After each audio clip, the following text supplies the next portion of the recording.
자, 요한일서 오늘 다섯 번째 시간을 갖는데요. 오늘은 여기 3절의 말씀에 보면 우리가 보고 들은 바를 너희에게 전하면 너희가 우리와 사귐이 있게 하려 함이니 우리의 사귐은 아버지와 그의 아들 예수 그리스도와 더불어 누림이라 이렇게 말씀을 해요. 그래서 사귐과 교제에 대해서 좀 말씀을 나가보려고. 우리 흔히 사람을 그 사회적 동물이라고 하죠. 그래서 인간은 혼자서 살 수가 없고, 함께 이렇게 군집을 이루어서 이렇게 살아가는 어떤 그런 대표적인 생활 방식을 가지고 있어요. 그리고는 이제 인간은 그 지혜와 지식을 가지고 있기 때문에 그것들을 이렇게 공유하기도 하고, 또 그것을 이렇게 각자가 소유한 것을 공유하기도 하고, 또 자기가 가진 것에 남의 것을 이렇게 더하여서 이렇게 지식과 지식을 더해가는 그런 것이 있죠. 그렇게 이루어진 것들이 우리 인간 사회가 살아가는 어떤 문명이라고 하는 것들이 그렇게 이루어졌어요.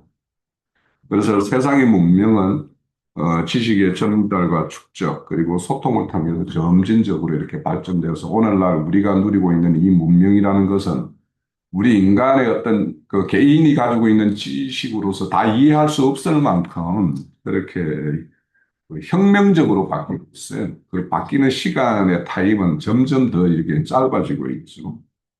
그래서 한 세대의 어떤 경험과 지혜가 다음 세대로 이어지고 그 이에 또 다른 지식이 더해져서 오늘의 문명을 이루고 있어요. 자, 인간의 이런 문명이 이루어지는 것과 또 우리 교회에서 이 사귐을 통해서 이 생명이 이렇게 성장하고 하는 것이 좀 유사한 점이 있어요. 자, 이런 구조는 서로 연결되어 전달함으로써 세워진다는 점에서 성경이 말하는 생명의 성장과 일정한 유사성을 지니는데 성경 역시 사람의 신앙과 생명의 어떤 고립 속에서 완성되는 것이 아니라 말씀과 교제 가운데서 서로 연결됨으로써 자라난다라고 이렇게 증거를 해요. 그래서 우리가 대표적인 말씀 몇 구절을 찾아보면 에베소서 2장 21절에서 22절에 보면 그의 안에서, 그러니까 그리스도 예수 안에서 건물마다 서로 연결되어 주 안에서 성전이 되어 가고, 주 안에서 성전이 되어 가고, 너희도 성령 안에서 하나님이 거하실 처소가 되기 위하여 그리스도 예수 안에서 함께 지어 간다. 이렇게 말씀을 해요. 그래서 우리는 누구 안에서? 예수 안에서. 혼자 독불장군으로 아니라 함께 이렇게 지어가는 과정이다. 이렇게 말씀을 하고 있고, 또 에베소서 4장 16절에 보면 그에게서 온몸이 각 마디를 통하여 그에게서 예수 그리스도를 머리 삼는 그에게서 온몸이 각 마디를 통하여 도움을 받으며 연결되어 결합되어 각 지체의 분량대로 역사하여 그 몸이 자라게 하며 사랑 안에서 스스로 세워진다 이렇게 말씀합니다. 그러니까 이 생명이 성장하고 세움을 받는 것은 혼자서 이루어지는 일이 아니라는 거죠, 그죠? 그래서 생명의 세계 역시 연결과 공급을 통해서 자라는 유기적인 구조로 이렇게 말씀을 하고 있어요. 그러나 이제 그 차이점이 있는데 그 세상의 문명이 이렇게 발전하는 것과 우리의 생명이 자란과 세움을 잇는 그것이 좀 차이가 있는데 이런 외형적인 유사성에도 불구하고 세상의 문명과 성경이 말하는 생명의 성장은 그 권한과 본질에 있어서 근본적 차이를 가지는데 문명은 인간의 어떤 이성과 경험 그리고 지식에서 출발한다면 성경이 말하는 생명은 하나님으로부터 시작된다라는 점이 극적인 차이점이라는 거예요. 그래서 하나님으로부터 된다라는 거 우리가 요한복음 3장에서는 거듭난다 이렇게 이야기하죠. 거듭난다라는 말이 아노덴인데 이 말이 뭐냐? 이로부터 이런 뜻이에요. 그래서 이로부터 나는 생명. 그래서 하나님으로부터 된 것이 근본적으로 다르다라는 거예요. 사람은 스스로 생명을 만들어낼 수 없으니 오직 하나님으로부터 받아야 하는 거예요. 그래서 주님께서도 살리는 것은 영이니 육은무익하니라. 내가 너희에게 이런 말, 이 말이 영이요 생명이라고 그랬어요. 그러면 뭐예요? 우리는 생명을 뭘로 받아요? 주님이 이런 말로부터 생명을 받는 거예요. 문명은 사람이 쌓아 올리는 것이지만 생명은 하나님께서 주시는 것을 우리가 받는 것이다. 또한 문명은 지식의 전달을 통해서 확장되지만 생명은 단순한 정보 전달로서 되는 것이 아니라 생명 관계 속에서 더 정확하게 말하면 생명의 연합 속에서 흘러간다. 그래서 앞에 뭐예요? 각 마디마다 이렇게 연결되고 결합되어서 그 몸이 자란다고 이렇게 말씀을 하죠. 예. 주님께서도 나는 포도나무요 너희는 가지라. 그가 내 안에 내가 그 안에 거하면 사람이 열매를 많이 맺나니 나를 떠나서는 너희가 아무것도 할 수 없다. 이렇게 말씀해요.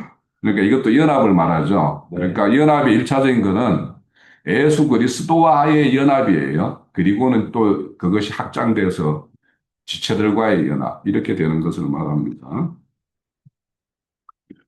그래서 우리가 금방 읽으신 말씀대로 생명의 본질은 알미 아니라 알을 통해서 연합으로 나아가야지만이 우리가 그래서 우리가 지난 앞에 생명을 말하고 이렇게 할 때 영생을 말할 때 아는 것은 믿음으로 영접하고 믿음이 그 알므로 이렇게 나아가게 하고 그 알미 연합하는 매노라고 하는 그 연합으로 나아가는 것이 생명의 어떤 순수와 질서다 이렇게 이제 나왔던 것 같아요. 그래서 우리가 아는 것은 많으면은 세상에서는 알면은 뭔가 자기 스스로 도드라지기 위해서 이렇게 뭔가 빼쪽한 이런 뭔가를 자기를 세우지만 이 성경에 우리 교회에서는 아는 것이 이게 빼쪽하게 자신을 세우는 것이 아니라 전체적인 어떤 지체를 균등하게 하는 어떤 그런 걸로 나아가는 것이 이제 바람직한 방향이겠죠. 더 나아가 문명이 끊임없이 더해지고 축적의 구조라면, 문명은 축적의 구조라면 생명의 본질은 변화에 있다라는 거예요. 그래서 문명은 모르는 것을 아는 것으로 바꾸는 과정이라면 생명은 애종제가 첫 창조에 속한 사람이 새 창조에 속한 전혀 새로운 존재로 변화되는 것이 이, 이 문명과 다르다는 거예요. 즉 성경은 그런즉 누구든지 그리스도 안에 있으면 새로운 피조물이라 이전 것은 지났으니 보라 새 것이 되었도다라고 이렇게 바울 사도가 고린도 교회에 말하는 것처럼 이렇게 어떤 우리 생명의 어떤 내용은 지식의 어떤 전가에 있는 것이 아니라 그의 어떤 소속이 사탄 마귀에 속한 소속이 예수 그리스도에게로 이렇게 소속이 바뀌고 그 바뀐 소속 가운데에서 그 생명이 이렇게 온전하게 이렇게 자라는 것을 추구하는 것이 우리의 어떤 어, 그 성경에서 말하는 생명의 역사를 이렇게 표현할 수 있을 것 같아요. 이와 같이 문명이 외적인 세계를 발전시키는 데 초점을 둔다면 문명은 눈에 보이는 것으로 드러나죠. 그렇다면 생명은 사람의 내면을 세우는 데 목적이 있고 문명을 만들어내는 것이 눈에 보이는 구조와 제도에 속한 것이라면 생명은 보이지 않는 속사람의 어떤 변화에 초점을 맞춘다는 거죠. 그래서 바울 사도는 그의 영광의 풍성함에 따라 그의 성령으로 말미암아 너희 속사람을 능력으로 강건하게 하시며 이렇게 기도 내용에서도 바울 사도가 추구했던 참된 성장은 외적인 것이 아니라 내적인 존재 변화에 있다라는 것을 우리가 알 수가 있어요. 그리고 인간들이 세운 그 문명은 시간의 흐름 속에서 형성되고 또 사라지는 유한한 능력이에요. 이건 언젠가는 다 사라질 것들이죠. 어제 것들이 뭐 오늘 되면 완전히 없어지고 그렇게 되는 건데 생명은 영혼에 속한 것이다라는 거예요. 세상의 모든 것은 지나가지만 하나님의 입으로부터 난 생명은 사라지지 않는 것으로. 그래서 우리 앞으로 볼 요한 일서 2장 17절에 보면 이 세상도 정욕도 지나가되 오직 하나님의 뜻에 는 자는 영원히 거한다 이렇게 말씀입니다. 그래서 하나님으로부터 난 것은 온전히 새롭게 난 것은 그거는 영혼에 속한 것이다. 이런 맥락에서 볼 때 신앙세계는 단순한 지식의 축적이나 정보의 공유의 어떤 수준으로 이해될 것이 될 수 없는 것이기에 만일 신앙이 지식의 증가에 머문다라면 이거는 인간의 문명이 이렇게 추구하는 그 어떤 영역에 속한 것이다라는 것이 되겠죠. 그래서 성경은 지식은 교만하게 하며 사랑은 덕을 세운다 이렇게 말을 해요. 그래서 우리가 지식을 추구하는 것은 그 지식이 생명으로 이렇게 전환되는 걸로 이렇게 연결되지 않으면 안 된다라는 거예요. 그래서 덕을 세운다라는 경고에서 참된 세움은 지식이 많음이 아니라 생명의 역사, 곧 사랑으로 나타나는 것입니다. 그러므로 성경이 말하는 장성한 분량에 이르는 성장은 단순히 더 많이 아는 상태를 말하는 것이 아니라 하나님과의 연합된 생명의 어떤 흐름, 그 사람의 자체의 변화, 이런 것을 통해서 온전하게 세워지는 상태를 말하는 거예요. 그래서 우리가 잘 아는 우리가 다 하나님의 아들을 믿는 것과 아는 것이 하나가 되어 온전한 사람을 이루어 그리스도의 장성한 분량이 충만한 데 이르는 것. 이것이 우리 교회 생활이고 신앙의 어떤 목적입니다. 그래서 결론적으로 세상의 문명과 성경의 어떤 생명 세계는 서로 세움이라는 어떤 형식은 똑같지만 그 내용과 본질은 전혀 다르다. 하나는 사람에게서 나서 외적인 것을 추구하는 것이라면 다른 우리가 추구하는 하나는 창조주 하나님에 의해서 사람 자체를 새롭게 하는 것이고 이것이 신앙의 본질, 얼마나 많은 지식을 소유하느냐에 있지 않고 얼마나 생명의 근원과 연합 안에 거하고 그 생명이 자신을 통해서 흘러나갈 수 있느냐. 예? 그래서 우리는 누군가에 의해서 공급받는 측면도 있지만 우리를 통해서 이렇게 흘러나가는 것이 있어야지 이게 생명에 순리겠죠. 그죠? 예. 자, 그래서 지금까지 이 인간 세상이 만드는 어떤 문명의 어떤 발달과 우리가 이 성경을 통해서 하나님 말씀의 세계에서 우리의 생명의 사람이 되는 것을 이렇게 대중해 봤어요. 자, 요한일서에서 말하는 사귐과 교제라는 걸 헬라어로 코이노니아라고 표현해요. 이는 단순한 친교나 인간적 교류를 넘어 하나님의 생명에 함께 참여하는 존재적인 어떤 연합을 의미한다는 거예요. 사귐은 연합과 관련되어 있어야지 된다라는 거예요. 또 이 개념은 히브리즘 개념으로 더욱 깊어지는데 이 야다라고 우리가 아는 거 있죠. 인격적, 체험적으로 아는 것. 그리고 하베르라고 하는 연합과 동료라고 하는 이 개념이 연합된 것이 코이노니아라는 거예요. 그래서 사귐은 단순한 관계가 아니라 언약적이어야 하고 언약과 관계되어 있어야 되고 생명적인 결속의 의미를 가지는 것이어야지 이게 사귐이지 그냥 뭐 만나서 뭐 이렇게 그냥 세상 사람들과 사귀는 것과 뭐 별반 다를 바 없이 그렇게 하는 것은 그게 온전한 사귐이라고 할 수 없겠죠. 그런데 그것도 과정이 있어요. 그러니까 처음에는 어떤 육적으로 이렇게 서로 친교가 있어야지 그래도 뭐 말이라도 자기가 생각하는 바를 이렇게 전할 수도 있고 이런 그 단계가 있으니까 그런 거에서 그래서 우리가 근본적으로 추구해야 될 방향이 어디 있는가는 잊지 말아야 되니까. 그렇죠? 자, 요한일서는 이 사귐의 본질을 매우 명확하게 선언하는데 요한일서 금방 읽었던 1장 3절에 우리가 보고 들은 바를 너희에게 전하면 너희로 우리와 사귐이 있게 하려 함이니 우리의 사귐은 아버지와 그 아들 예수 그리스도와 더불어 누리는 거예요. 우리를 통해서 하나님과 예수님도 뭔가 누림이 있어야 되고 우리도 그분으로 인해서 누림이 있어야 되는 거지. 한쪽은 그냥 걱정만 하고 있고 우리는 그냥 막 이렇게 즐겁기만 하고 하면 이거는 균형이 깨진 거잖아요. 예. 그래서 그러려면 하나님이 우리 안에 이렇게 거하실 때 이렇게 안식할 수 있도록 걱정 안 해도 되도록 그렇게 해야 된다는 거죠. 아버지와 아들 예수 그리스도와 교제에 참여하는 것이 우리의 어떤 사귐인데 교회는 모든 교제는 하나님 사귐에서 시작되고 그 사귐에 참여하는 자들 사이에 자연스럽게 일어나는 것들이 지체들의 어떤 사귐이 이렇게 일어나는 거예요. 그러므로 교회에서의 어떤 사귐은 선택적인 요소가 아니라 교회의 존재 자체를 규정하는 본질적인 거라는 거예요. 그러니까 왜냐하면 결국에는 개인이 불러서 하나님이 개인마다 불러서 그것을 하나 연합체를 이루는 것이 하나님의 어떤 목적이니까 그래요. 네. 이 사귐은 교회를 결정하는 영향을 미치는 중요한 요소로 사귐은 교회를 단순한 인간 사이의 어떤 조직이 아니라 생명의 공동체를 만드는 것이 목적이라는 거예요. 그래서 조직과 규칙과 구조를 유지되지만 코이오니아 공동체는 동일한 생명을 나눔으로써 유지됨을 사도행전에서 초대교회에서 이렇게 보이는 모습들을 이야기하고 있어요. 사도행전 2장 42절에 보면 그들이 사도의 가르침에 따라서 했다라는 거예요. 가르침을 받아 서로 교제하고 떡을 떼며 오로지 기도하기를 힘쓴다 이렇게 말씀을 해요. 여기서 서로 교제한다라는 것이 바로 코이노니아로서 이 교제는 단순한 모임이 아니라 말씀과 기도와 어떤 삶의 나눔이 이렇게 통합된 형태였다.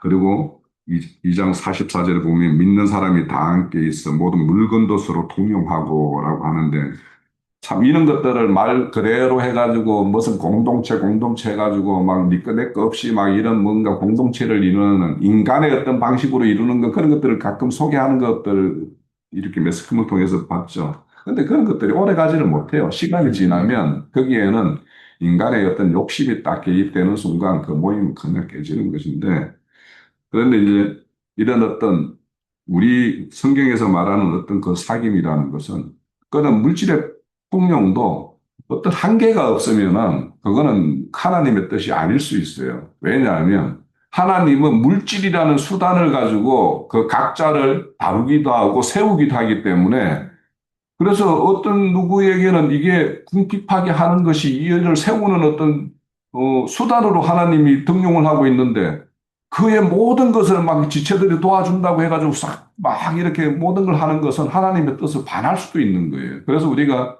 교회에서 어떤 지체들의 필요를 충족할 때는 어떤 한계를 잘 이렇게 하나님 앞에서 설정을 할 필요가 있어요. 그래서 그것이 하나님의 어떤 그런 어떤 방식과 일하심에 방해가 되지 않는 범위 내에서 정말 저 자체가 완전히 쓰러지지 않을 정도에서 옆에서 이렇게 구축을 해야지 뭐 모든 걸 내가 다 책임져 줄게 이런다라면 그거는 오히려 그 사람을 망치게 할 수도 있어요.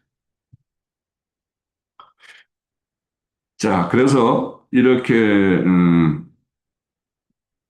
생명을 공유하는 공동체의 자연스러운 현상이 이런 어떤 사귐인데 사귐이 깊어질수록 교회에는 분열이 아닌 연합으로 가는 게 당연한 것이고 개인 중심이 아니라 이런 공동체 중심으로 이렇게 변하는 것이 되어야지 이게 온전한 성경에서 말하는 사귐이 된다는 거예요. 그래서 이런 사귐은 교회를 정결하게 유지하는 기능으로서 역할을 하는데 요한일서 사귐은 빛으로 연결. 그러니까 이 사귐은 빛 가운데로 행하는 것과 이렇게 연결시켜서 우리는 말씀을 하고 있어요. 그래서 요한일서 1장 7절에 그가 빛 가운데 계신 것과 같이 우리도 빛 가운데 행하면 우리 서로의 사귐이 있고. 그러니까 빛 가운데 사귀어야지 누구는 빛에 있고 누구는 어둠에 있으면 이거는 사귐이 될 수가 없는 거죠. 그죠? 사귐이 있고 그 아들 예수의 피가 우리 모든 죄에서 깨끗하게 하실 것이요. 그래서 여기서 중요한 점은 빛 가운데 행함과 서로 사귐이라는 것은 분리될 수 없다라는 거예요. 그러니까 우리는 빛 가운데 사귀어야 되고 빛 가운데 홀로 있는 것이 아니라 그 공동체가 하나의 어떤 연합체를 이루는 그런 방면으로 나가야 된다는 거예요. 빛 가운데 행함은 단순한 도덕적으로 선하게 행하는 수준이 아니라 하나님의 어떤 본성, 즉 하나님은 빛이시라고 금방 말씀을 하셨고 또 그분은 진리의 영이라고 말씀하시고 그분은 거룩한 영이라고도 말씀하시고 그거는 사랑의 본체다라고 이렇게 말씀도 하고 있어요. 그래서 우리가 이렇게 빛 가운데를 행한다라는 것은 하나님의 본성 가운데 우리가 거하고 행한다라는 말이 될 거예요. 그래서 참여하여 살아가는 어떤 실질적인 어떤 삶의 방식이 하나님의 본성과 이렇게 연결되어야 된다는 것이고, 이 삶은 반드시 구체적인 행위와 태도에서 드러나는데, 그것을, 성경은 빛 가운데로 행한다라고. 그래서 빛 가운데로 행한다는 건 매우 실천적이라는 거예요. 먼저 빛 가운데를 행한다라는 가장 기본적인 모습으로 나타나는 것은 죄를 숨기지 않고 드러나고 회개하는 것이 제일 첫 번째의 빛 가운데 행하는 것의 첫 번째 어떤 모습이라는 거예요. 그래서 요한일서 1장 9절에 보면 만일 우리가 우리의 죄를 자백하면 그는 미쁘시고 의로우사 우리 죄를 사하시고 우리를 모든 불의에서 깨끗하게 하실 것이다. 이렇게 말씀해요. 그래서 빛은 항상 뭐냐 하면 드러내죠. 드러내. 저희 집이 약간 서양이라서 이렇게 오후에 되면 빛이 딱 들어올 때 보면 집 바닥에 막 먼지들이 다 보여요. 그러니까 이게 그냥 있을 때는 잘 안 보여. 그 이제 그뭐 우리 그 장판이 이렇게 나무 색깔이고 이러다 보니까 먼지가 잘 안 보이는데 햇빛이 딱 보이면 어디에 먼지 있는 게 다 보여요. 그래가지고 내가 이제 인공청소기 가지고 이렇게 빨기도 하는데 그래서 빛은 모든 것을 드러내는 거예요. 그러니까 어두운 가운데 있으면 보이지 않는 것이 다 이렇게 드러나요. 따라서 빛 가운데 행한다는 것은 자신의 죄를 포장하거나 숨기는 것이 아니라 하나님 앞에서 정직하게 드러내는 것. 이것이 첫 번째 빛 가운데 행하는 삶이에요. 두 번째, 빛 가운데 행하면 하나님의 개념을 실제로 지키고 순종하는 삶이 빛 가운데로 행하는 것인데 요한 1서 2장 3절에 보면 우리가 그의 계명을 지키면 이로써 우리가 그를 아는 줄 알 것이요. 또 3장 24절에 보면 그의 계명을 지키는 자는 주 안에 거하고 주는 그 안에 거하는 이런 연합의 상태를 이룬다는 거예요. 여기서 안에 거한다라는 것이 바로 코이노니아예요. 그러니까 안에 거한다라는 거. 주님 안에서 떠나 있으면서 그와 사귄다라는 건 말이 안 되죠. 그와 함께 연합되어 있어야지 사귐이 되고. 즉 순종은 단순한 윤리적 행위가 아니라 하나님과의 사귐을 유지하는 방식으로서 순종 없는 교제는 그냥 감정적 교류일 뿐 성경이 말하는 사귐은 아니다. 빛 가운데 행하면 형제를 실제로 사랑하는 삶으로든, 그러니까 빛 가운데 행한다는 건 세 번째는 뭐냐면 사랑하는 삶으로 나타나는데 요한일서 2장 9절에서 10절에 보면 빛 가운데 있다면서 형제를 미워하는 자는 지금까지 어둠에 있는 자요. 그의 형제를 사랑하는 자는 빛 가운데 거하는 자. 자기 속에 끓임이 없으나 이렇게 말합니다. 그러니까 빛 가운데 행하는 자는 형제를 사랑하는 사랑으로 이렇게 나타나는데 그래서 하나의 그 판별의 기준으로 이렇게 빛 가운데 그 한담의 여부를 이렇게 형제 사랑이라는 판별 기준으로 이렇게 말을 하고 있어요.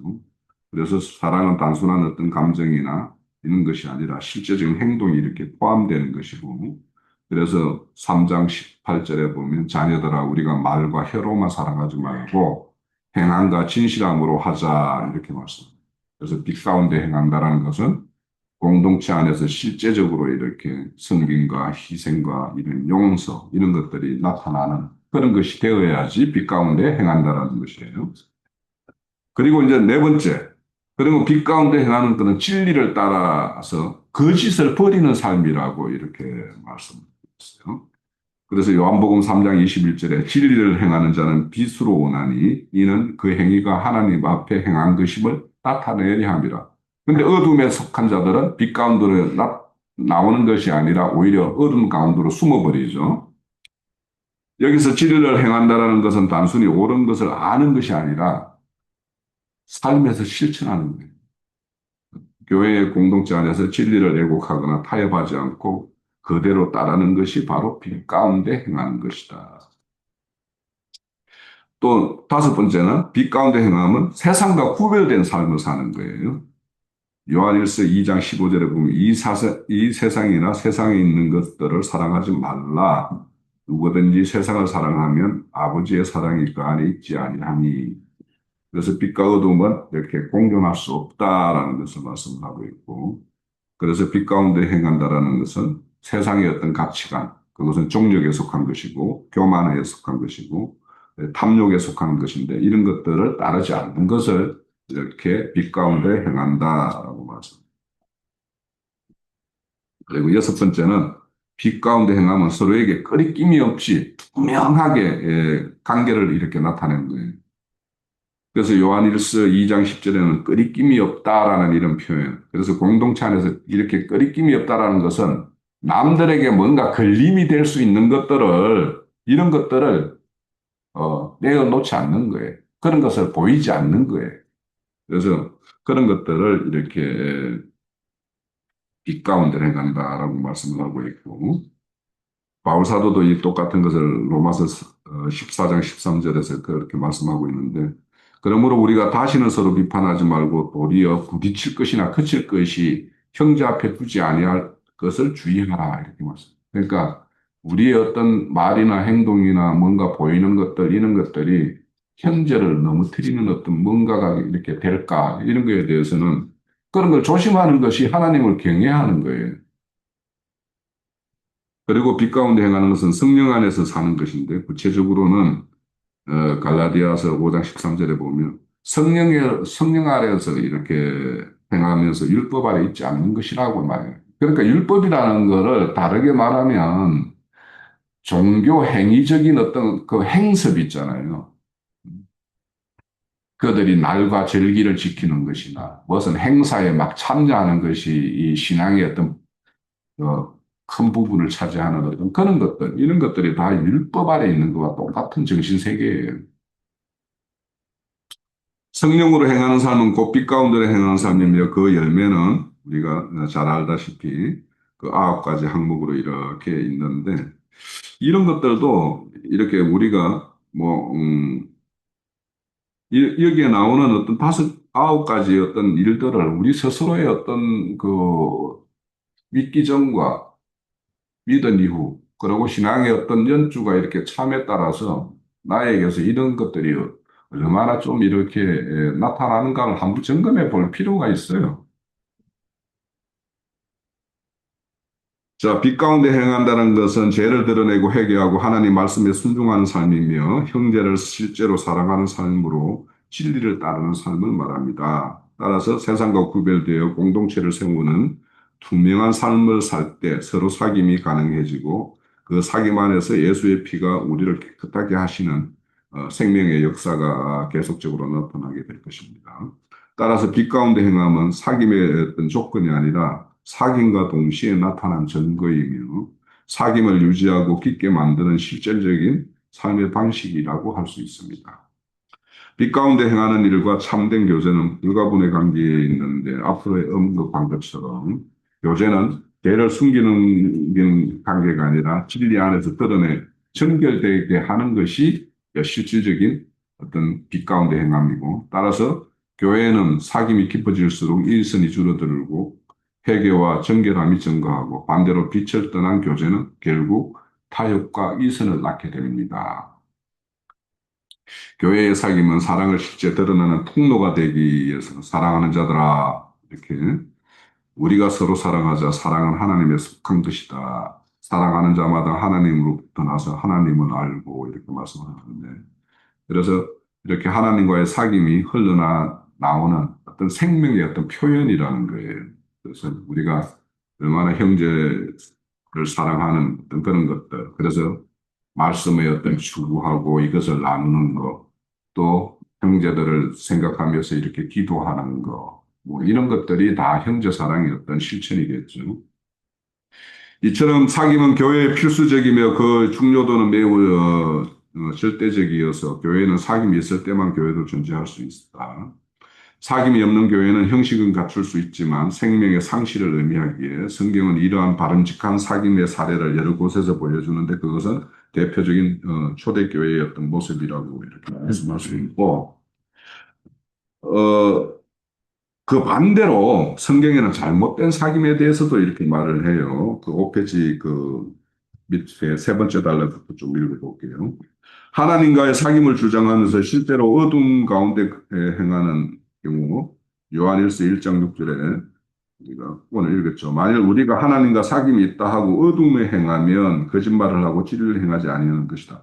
그래서 우리가 빛 가운데로 행하는 것을 한 6, 7가지를 이렇게 살펴봤는데 그거와 반대되는 것이 다 어둠에 속한 것이에요. 그래서 그렇게 이해를 하시면 되고 이 경우에는 대표적으로 형식적인 신앙과 실제 삶과 일치되지 않는 어떤 그런 것들이 이제 하나님과의 어떤 불법적인 사귐, 거짓된 사귐 이런 것이라고 말할 수 있겠죠. 교회 안에서 겉으로는 교제하는 것처럼 보이지만 실제로는 하나님과의 사귐이 없는 상태로 이런 사귐은 결국 공동체를 병들게 합니다.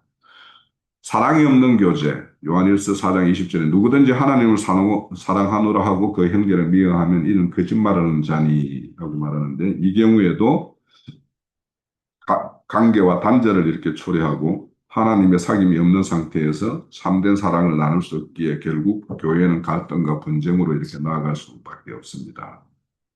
잘못된 대상과 사귐, 이기에 대해서 이제 또 말씀하는 것이 있는데 대표적으로 고린도후서 6장 14절에 보면 너희는 믿지 않는 자와 명예를 함께 매지 말며 의와 불법이 어찌 함께하며 빛과 어둠이 어찌 사귀며 여기서 이제 사귄다라는 게 우리가 지금 오늘 살펴보는 코이노니아인데 그러니까 본질적으로 다른 생명과 깊은 연합은 결국 신앙을 무너뜨리고 어 그래서 그들이 교회를 이렇게 결국에는 병들게 만들게 되겠죠. 그래서 구약에서도 이런 잘못된 사귐에 대해서 이렇게 말씀하는 것이 있어요. 그래서 시편에 보면 106편 35절에서 36절에 보면 그들이 이방 사람들과 섞여서 그들의 행위를 배우며 그들의 우상을 섬김으로 그것들이 그들에게 올무가 되었다 이렇게 말하는 거예요. 그러니까 우리가 배워야 될 것이 있고 배우지 말아야 될 것이 있고 봐야 될 것이 있고 보지 말아야 될 것이 있어야 되는 거예요. 그래서 그것이 아까 세상과 구별되는 것이라고 이야기했고 거짓된 것과 이렇게 결별이라고 이렇게 말씀하셨어요. 그것이 이제 빛 가운데로 행하는 것인데 여기에 그들이 그러니까 이방인들이 행하는 것들을 그대로 답습하고 배움으로 인해 가지고 그들에게 올무가 되었다라는 거예요. 그런데 우리 인간들이 여기 살아갈 때 보면 스스로 자기 앞에 올무를 놓는 경우가 참 많아요. 그게 뭐냐면 우리가 옛사람으로 가지고 있을 때 어떤 생각과 가치관, 뭔가 이렇게 경험, 아는 지식, 이런 것들이 우리 발목을 잡는 경우가 되게 많죠, 사실. 반대로 올바른 사귐은 하나님을 경외하는 자들 사이에서 형성되는데 시편 119편 63절에 보면 나는 주를 경외하는 모든 자들과 주의 법도를 지키는 자들의 친구라 이렇게 말씀. 그러니까 우리가 어떤 친구를 가지느냐 여기 보면 주를 경외하는 자, 주의 법도를 이렇게 지키는 자, 이런 자들을 친구로 사귀어야 된다 이렇게 말씀합니다. 결국 성경 전체는 사귐을 단순한 관계가 아니라 생명과 진리의 흐름이 결정되는 통로라는 거예요. 우리의 어떤 사귐이 생명과 진리가 흘러가는 통로가 되고 있는지, 이걸 차단하고 있는 건지, 오히려 진리와 생명을 왜곡시키고 있는 건지. 그래서 스스로의 오늘날 모든 이렇게 교회라는 이름하에 모이는 모임이 다 생명과 진리를 흘러보낸다라고 생각하면서 그런 모임을 가지고 있어요. 그죠? 그런데 이제 우리가 이렇게 보건대, 아, 저기가 과연 생명과 진리를 흘러보내는 것인가 아니면 왜곡시키는 것인가 병들게 만드는 것인가 이런 것들이 참 의심스러운 모습이 너무 많죠. 그래서 정리하면 요한 1세의 사귐, 코이노니아는 헬라적인 의미로 보면 참여와 나눔이라는 뜻이에요.